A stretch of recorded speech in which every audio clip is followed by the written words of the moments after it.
Nanti kita juga akan berikan kesempatan untuk hadirin sini bertanya, tapi sebelumnya saya ingin bertanya kepada Anda lebih lanjut.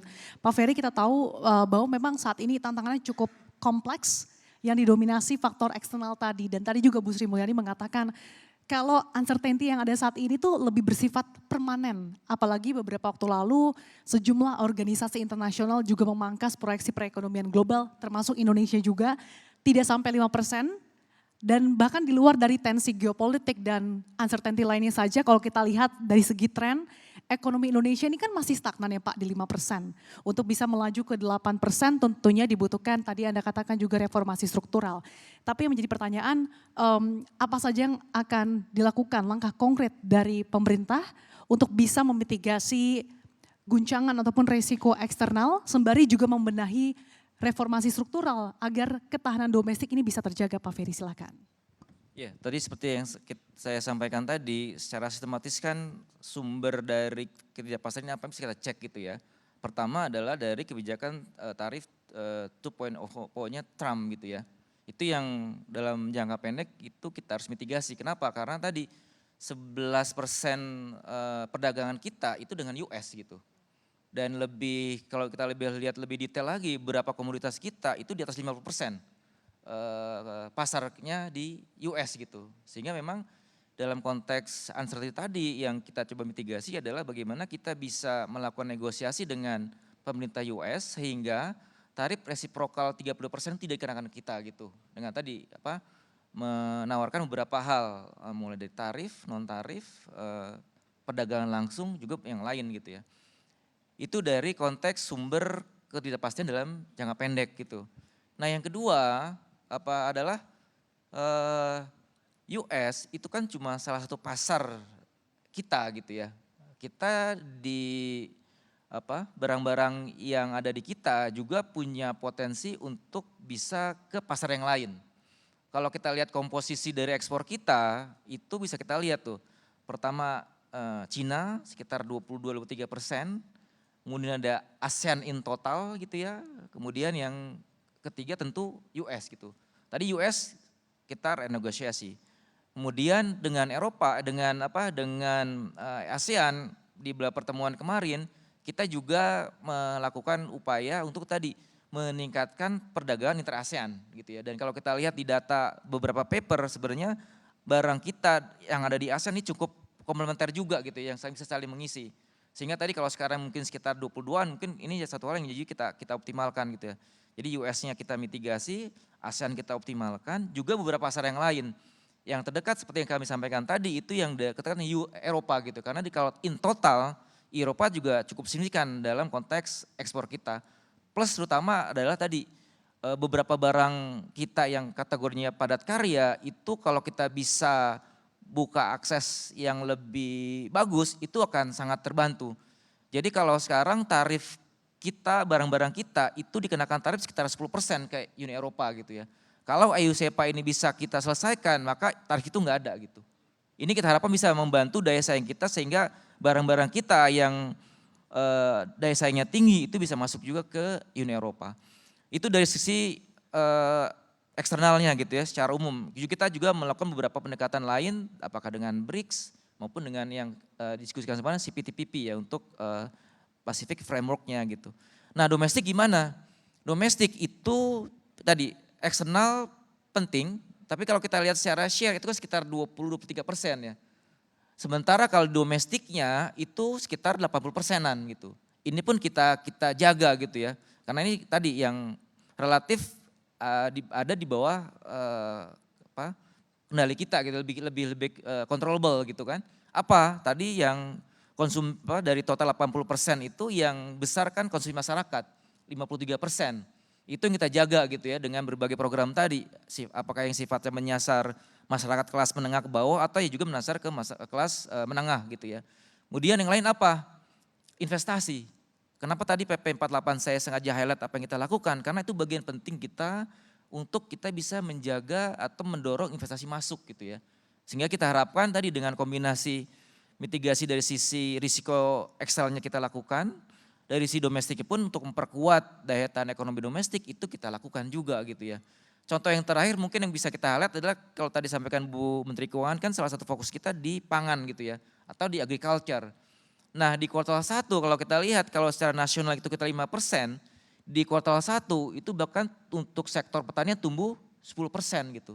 Jadi sebagian dari kebijakan itu sebenarnya sudah kita lakukan dan sudah tertangkap di indikator yang di kuartal 1. Ini nanti yang terus kita lakukan untuk menjaga ekonomi kita sampai dengan akhir tahun maupun juga di tahun-tahun berikutnya Mbak Sasa. Mungkin itu. Pak Ferry mungkin ada dua hal yang ingin saya soroti. Pertama konsumsi rumah tangga yang merupakan penopang dari pertumbuhan ekonomi kita. Tapi nyatanya kalau lihat datanya saat ini bahkan tidak sampai 5% Pak. Apakah artinya ini kebijakan yang digelontorkan selama ini memang belum tepat sasaran dan tadi Anda katakan baik masyarakat kelas menengah ke bawah ataupun masyarakat menengah ke atas ini sudah diberikan subsidi ataupun insentif. Tapi mungkin ada langkah-langkah konkret lainnya Pak supaya dampaknya bisa jangka menengah panjang karena realitanya saja saat ini kalau terkait dengan masyarakat Indonesia marak PHK kemudian untuk akses ke lapangan kerja ini juga masih cukup sulit Pak. Iya, makasih.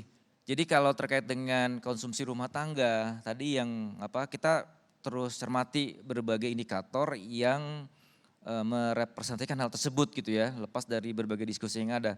Nah, satu hal yang kita lakukan tadi di kuartal kedua misalnya, tadi kalau kita lihat memang ada potensi tumbuh lebih rendah, itu kita berikan stimulus gitu ya, jangka pendeknya gitu ya. Kalau kita sudah lakukan di kuartal 1 dan juga kita lakukan di kuartal kedua. Harapannya tadi kita secara spesifik tadi menyasar bantuan sosial misalnya yang menengah ke bawah, juga ada beberapa yang kelas menengah, itu kita harapkan bisa menopang pertumbuhan kita di kuartal 2 gitu. Paling tidak di kuartal kedua pertumbuhannya tidak jauh berbeda atau, dibandingkan dengan kuartal 1 ya. Dengan memanfaatkan berbagai momentum. Kalau di kuartal 1 momentum konsumsinya itu kan di lebaran sama di liburan lebaran gitu, after lebaran. Di kuartal kedua ini kita manfaatkan berbagai momentum liburan juga yang nanti yang terdekat mungkin yang di liburan sekolah gitu ya dengan berbagai paket stimulus tadi. Nah mengenai yang tadi PHK dan seterusnya kita juga mengenhance yang jamin di JKP gitu ya. Kita teman-teman kita yang kurang beruntung kemudian dikenakan PHK itu JKP-nya kita naikin prosentasenya gitu ya, sebelumnya 45 kita naikin ke 60. Juga ada beberapa relaksasi iuran untuk yang lain di JKK misalnya. Nah yang lain tadi disampaikan tadi, pembukaan market akses maupun upaya kita untuk merenegosiasi apa yang sudah disampaikan oleh US itu bagian juga sebenarnya untuk tadi bagaimana kita meningkatkan serapan tenaga kerja kita gitu. Kenapa? Di US itu komponen-komponen industri padat karya kita itu banyak yang pasarnya ke US gitu ya, tekstil dan seterusnya. Jadi kalau itu kita bisa renegosiasi mudah-mudahan pasarnya tetap ada sehingga tadi serapan tenaga kerja di domestik bisa kita jaga. Yang terdekat yang lain kita buka adalah ya tadi yang Uni Eropa gitu. Kenapa itu penting tadi secara total pasarnya besar gitu ya. Yang kedua secara spesifik adalah berbagai program atau produk kita yang padat karya khususnya itu juga bisa masuk ke Uni Eropa gitu. Sehingga tadi harapannya kalau pasar itu bisa terbuka, daya beli PHK bisa kita mitigasi, kemudian harapannya tadi daya beli, peningkatan aktivitas masyarakat itu bisa terjadi itu Mbak Sasa. Oke, kalau terkait dengan investasi Pak tentunya diperlukan deregulasi dan juga bagaimana memberikan karpet merah bagi para investor supaya investasi kita tetap robust tapi juga tetap berkualitas Pak. Tidak hanya mendatangkan dari segi angkanya saja tetapi juga betul-betul berdampak pada penyerapan lapangan kerja, kemudian juga bisa transfer teknologi. Silakan Pak. Kalau investasi satu kan kita juga melakukan beberapa hal gitu ya di 2025. Pertama secara kelembagaan misalnya kita punya Danantara gitu. Di dalam beberapa kesempatan juga Pak Rosan itu juga sudah menyampaikan berapa misal investasi yang sudah kita bicarakan dan akan direalisasikan gitu ya. Kemudian yang kedua di samping kelembagaan biasanya investor kan juga akan datang kalau kita nyiapin proyeknya gitu. Nah mungkin kalau bisa kita lihat refresh kemarin di teman-teman di Kemenko Infra itu juga sudah menyampaikan proyek-proyek infrastruktur mana yang di offer ke investor gitu ya di infrastruktur summit yang kemarin konferensi kemarin gitu ya. Yang terdekat atau yang mungkin juga baru mungkin bisa kita lihat adalah yang ditawarkan untuk proyek Giant Sea Wall gitu ya. Itu dari sisi, pertama dari kelembagaan, kemudian dari sisi proyek juga ditawarkan, tempatnya pun serta insentifnya itu kita berikan gitu. Itu bisa direpresentasi misalnya di apa? Di berbagai KK yang ada gitu ya. Beberapa hal yang investasi yang masuk bisa kita lihat misalnya di apakah di KK Gresik, di KK Batang gitu ya. Kemudian yang sekarang lagi hot juga misalnya di IT itu ada di KK Nongsa gitu ya. Yang rumah sakit ada di KK Kura-Kura di Bali misalnya, itu bagian dari yang kita lakukan juga. Tempat dan insentif yang bisa kita berikan gitu. Harapannya tadi bisa banyak mengundang investasi masuk ke domestik. Tentu di samping berbagai insentif perpajakan juga kita berikan gitu ya Mbak Sasa. Oke, Pak Ferry terima kasih. Sebelum kita lanjutkan perbincangan kita, saya akan berikan kesempatan mungkin untuk para hadirin yang ingin bertanya, apakah ada? Yang bagian belakang, apakah ada? Oke, sambil menunggu mungkin para hadirin yang hadir di ballroom Hotel Borobudur ini untuk bertanya, kita lanjutkan lagi Pak perbincangannya terkait dengan tadi yang Anda sudah sampaikan juga. Tadi pagi kan Lover mengatakan kalau misalkan pertumbuhan ekonomi Indonesia ini ada potensi Pak untuk mencapai 8% dan mungkin bisa dilakukan dengan mensupport dari supply side-nya. Ini seperti apa pandangan Anda? Betul Mbak, jadi pertama kalau dari sisi demand, rumusnya itu kalau kita teman-teman kita yang hitung di PDB itu, pertama kan basisnya itu kan yang consumption gitu ya. Consumption share-nya gede. Nah, tapi untuk di atas 5 memang kita harus dorong dua hal yang lagi. Satu adalah ekspor, yang kedua investasi. Tadi konsumsi kita, masyarakat kita jaga, ekspor kita buka akses gitu ya dengan berbagai perjanjian internasional, kemudian dari sisi investasi juga ada beberapa regulasi, program deregulasi yang kita lakukan. Nah ini memang ditopang dari sisi sisi sektoralnya gitu ya. Di industri itu jadi satu hal yang memang harus kita dorong tuh untuk mendorong pertumbuhan di 8%. Kita sudah punya modal untuk itu gitu ya. Apa tadi misalnya hilirisasi gitu kan. Berbagai komoditas yang ada sekarang itu kita dorong melalui hilirisasi. Dan beberapa angka sudah bisa kita rujuk gitu itu bagaimana di sektor industri atau di sektor logam dasar misalnya tumbuhnya itu double digit karena kebijakan hilirisasi yang tadi. Yang lain juga adalah kalau di industri tadi kebijakan terkait dengan industri padat karya. Karena share di industri padat karya kita di dalam total industri kita itu cukup tinggi gitu ya. Kemudian yang lain juga industri otomotif, itu berbagai industri dari sisi sektoral yang kita harapkan bisa didorong untuk menopang yang 8%. Yang lain adalah tadi dari sisi supply itu adalah sektor konstruksi maupun sektor real estate gitu ya. Dengan berbagai program yang terkait dengan perumahan gitu ya. FLPP misalnya sebagai salah satu program flagship pemerintah itu biasanya atau tahun lalu itu sekitar 220.000 unit gitu ya. Untuk 2025 untuk perumahan ini itu dinaikkan menjadi 350.000 unit gitu ya. Juga beberapa skema lain yang dikembangkan oleh teman-teman di perumahan untuk skema pembiayaan bagi masyarakat, apakah untuk perbaikan rumahnya maupun juga pembuatan rumah baru gitu ya, baik di pedesaan maupun perkotaan. Ini kita harapkan dari sisi supply itu bisa juga menopang bagian dari target 8% tadi. Yang lain adalah karena kita domestiknya tinggi kontribusinya, sektor-sektor yang terkait dengan mobilitas, terkait dengan perdagangan, itu juga kita harap bisa memberikan kontribusi gitu ya Mbak Syasha. Sehingga tadi perbaikan ekosistem logistik itu yang juga kita lakukan dengan Perpres misalnya untuk sistem logistik nasional. Juga berbagai sektor lain seperti misalnya IT gitu ya. Kemudian dengan ekonomi digital. Yang lain juga adalah sektor atau jasa keuangan misalnya. Yang beberapa inovasi kita lakukan. Termasuk tadi yang penciptaan atau pendirian layanan Bullion Bank untuk kita di 2025. Itu mungkin beberapa sektor yang nanti juga kita sinkronkan yang demand untuk tadi mencapai target 8% Mbak Sasa. Dan di tengah berbagai upaya yang dilakukan pemerintah yang sudah Anda sebutkan tadi Pak, tapi di satu sisi kita juga dihadapkan pada kondisi deindustrialisasi. Ya. Bagaimana pemerintah melihat fenomena ini Pak? Ya, tadi seperti saya sampaikan, bicara mengenai target 8% itu mau tidak mau akan bicara mengenai sektor industri. Nah, di sektor industri itu memang beberapa industri itu mengalami tantangan ya, terutama yang padat karya.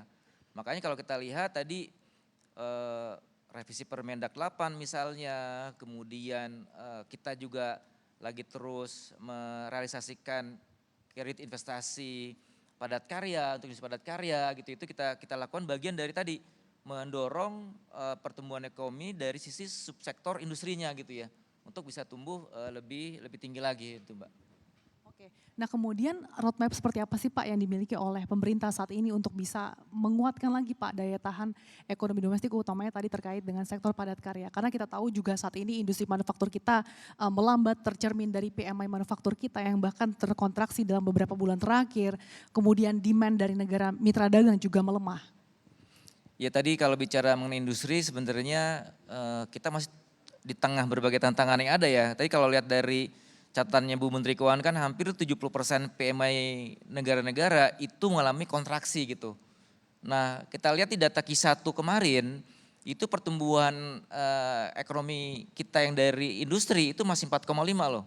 Jadi di tengah berbagai tantangan yang ada itu kita masih bisa tumbuh 4,5, itu satu hal yang perlu kita catat gitu ya. Nah tentu tadi untuk 8% maka memang kita perlu tumbuh industri itu lebih tinggi lagi gitu. Jadi berbagai hal secara subsektor tadi apakah dari industri padat karya dengan kredit investasi padat karya, kemudian membuka akses tidak hanya ke US tapi juga ke negara lain termasuk ke Uni Eropa, itu bagian dari yang kita lakukan gitu ya. Kemudian untuk industri otomotif dengan berbagai skema insentif yang ada untuk pengembangan EV itu juga bagian dari kita untuk mengembangkan sektor otomotif. Jadi ini masih kaitan dengan hilirisasi misalnya di subsektor otomotif itu kan kita punya insentif dari mulai hulu sampai hilir gitu ya. Yang terakhir kemarin kalau di tahun lalu kita untuk menopang permintaan industri dari sisi otomotif misalnya, kalau tahun lalu kita hanya memberikan insentif untuk EV, kalau di 2025 itu kita berikan juga untuk hybrid gitu ya. Ini kita harapkan tadi kalau demand-nya tercipta, maka kita harapkan tadi basis supply-nya itu bisa terjaga juga dari demand dari domestiknya. Juga berbagai subsektor industri yang lain ya Mbak, untuk tadi menopang subsektor industri. Oke, insentifnya seperti apa saja Pak?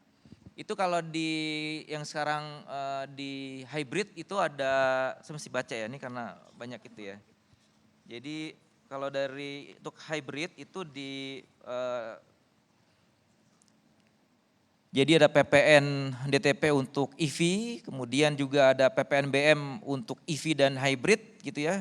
Yang kita lagi proses juga sebenarnya adalah yang motor listrik gitu ya. Kemudian tadi untuk industri ada juga kita untuk menopang pekerja kita yang di padat karya, misalnya kita juga memberikan pembebasan pajak PPh untuk sektor padat karya. Belum lagi berbagai tax, apakah tax allowance gitu ya, tax holiday yang kita berikan untuk sektor-sektor yang memang kita harapkan bisa mensupport padat karya gitu ya.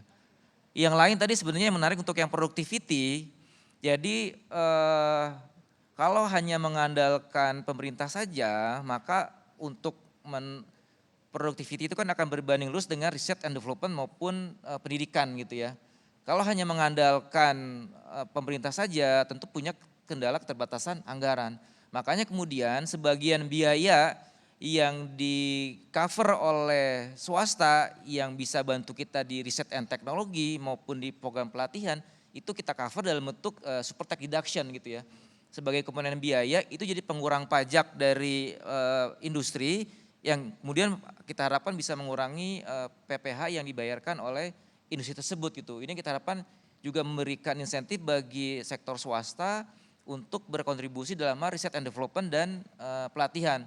Harapannya apa tadi produktivitas yang seperti disampaikan oleh Bu Menteri maupun Pak Arthur itu bisa di-create dari hal tersebut. Itu beberapa insentif yang kita berikan untuk tadi meningkatkan sektor industri maupun mendorong peran dari sektor swasta secara umum. Oke, Pak Ferry kita kasih kesempatan untuk hadirin bertanya. Kami persilakan Bapak Ibu hadirin yang kami hormati, yang hadir di Ballroom Hotel Borobudur, kami persilakan untuk bertanya langsung kepada Bapak Ferry Irawan. Apakah ada yang ingin bertanya? Oke, sudah cukup jelas. Oke, mungkin dari Anda lagi Pak Ferry terkait dengan kondisi yang cukup menantang. Tadi kan eksternal kemudian domestik kita ini bisa dikatakan data-datanya cukup oke dibandingkan dengan negara lain. Mungkin sektor-sektor mana lagi nih Pak yang akan dioptimalkan oleh pemerintah tadi selain properti, kemudian otomotif yang bisa menjadi modal kita untuk bisa melaju hingga 8% bahkan at least mencapai 5% Pak meskipun kondisi saat ini cukup menantang. Di kita sebenarnya ada beberapa konsep gitu ya, ada yang engine yang lama, revitalisasi engine yang lama, itu yang tadi kita diskusikan, subsektor industri, itu yang basis kita yang sekarang. Kita juga punya konsep misalnya new engine of growth kita, misalnya apa, digital gitu ya. Jadi kalau di kajiannya teman-teman Telkom, kalau kita bisa meningkatkan penetrasi digital kita ke masyarakat, itu juga memberikan kontribusi tuh terhadap pertumbuhan ekonomi. Kenapa? Kalau kayak sekarang misalnya orang kalau mau berusaha kan nggak perlu bikin banyak-banyak bikin tempat gitu ya. Asal punya produk, asal punya kemauan dengan akses digital yang baik, itu kita bisa jualan di e-commerce gitu ya. Yang lain juga di digital itu kalau kita bisa menyediakan platform atau sinyal yang simpel misalnya, yang biasanya kita melakukan transaksi dengan tunai, dengan akses internet yang baik, digital yang baik, itu kita bisa menggunakan yang non tunai. Ini juga bisa menjadi katalis untuk bagaimana masyarakat kita bisa meningkatkan aktivitas ekonominya pada saat mereka punya akses digital yang cukup gitu ya. Kalau di e-Takerni dalam beberapa tahun ke depan mungkin tambahnya bisa 1% tuh Mbak dari yang digital itu gitu ya. Kita misalnya di kantor Menko punya namanya program percepatan dan perluasan digitalisasi daerah gitu ya. Di mana enggak cuma sektor swasta yang kita dorong, tapi di sektor Pemda pun itu kita dorong untuk meningkatkan layanannya, meningkatkan produktivitas masyarakatnya melalui teknologi digital. Yang lain adalah tadi yang green economy gitu ya, di transisi energi. Beberapa proyek kita yang ditawarkan, salah satunya kan yang berasal dari transformasi energi tadi gitu ya, energi terbarukan. Ini kita harapkan juga bisa menjadi menjadi sumber pertumbuhan kita melalui jalur investasi tadi gitu ya. Itu yang kita harapkan beberapa hal dari yang engine konvensionalnya, yang industri, juga yang new engine of growth kita ya. Teknologi digital, ekonomi digital, kemudian juga ekonomi hijau. Mungkin yang di dalam RPJMN juga muncul adalah ekonomi biru ya untuk program kelautan gitu ya dan perikanan ya Mbak Syasha ya. Itu yang kita harapkan bisa in total itu bisa memberikan tambahan tadi yang kalau sekarang misalnya sekitar 5% ke 8% itu kita harapkan bisa menurunkan gap itu ya 2-3%. Yang lain adalah menurunkan ICOR gitu ya. Di beberapa KEK kita itu udah lebih efisien gitu ya.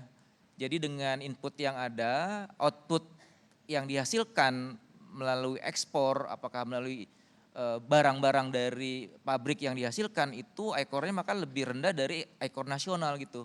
Makanya kita dorong juga penurunan ICOR itu melalui mendorong masuknya investasi di KEK-KEK kita yang ada gitu Mbak. Itu yang jadi subsektornya kita improve, kemudian ICOR-nya pun juga kita perbaiki yang sekarang di atas 5, kalau kita bisa turun di sekitar 4 itu juga memberikan tambahan peran cukup signifikan gitu ya untuk mendorong pertumbuhan di angka 8% sesuai target di 2029 ya. Tapi Pak selain perbaikan ICOR, langkah apa sih Pak yang akan dilakukan untuk bisa memberikan kepastian regulasi bagi para investor?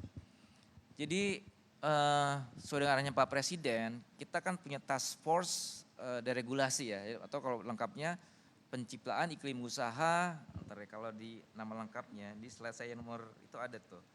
Jadi kita punya beberapa task force sebenarnya. Jadi yang task force yang pertama tadi yang Mbak Sasades adalah Satgas Perluasan Kesempatan Kerja dan Mitigasi Pemutusan Hubungan Kerja.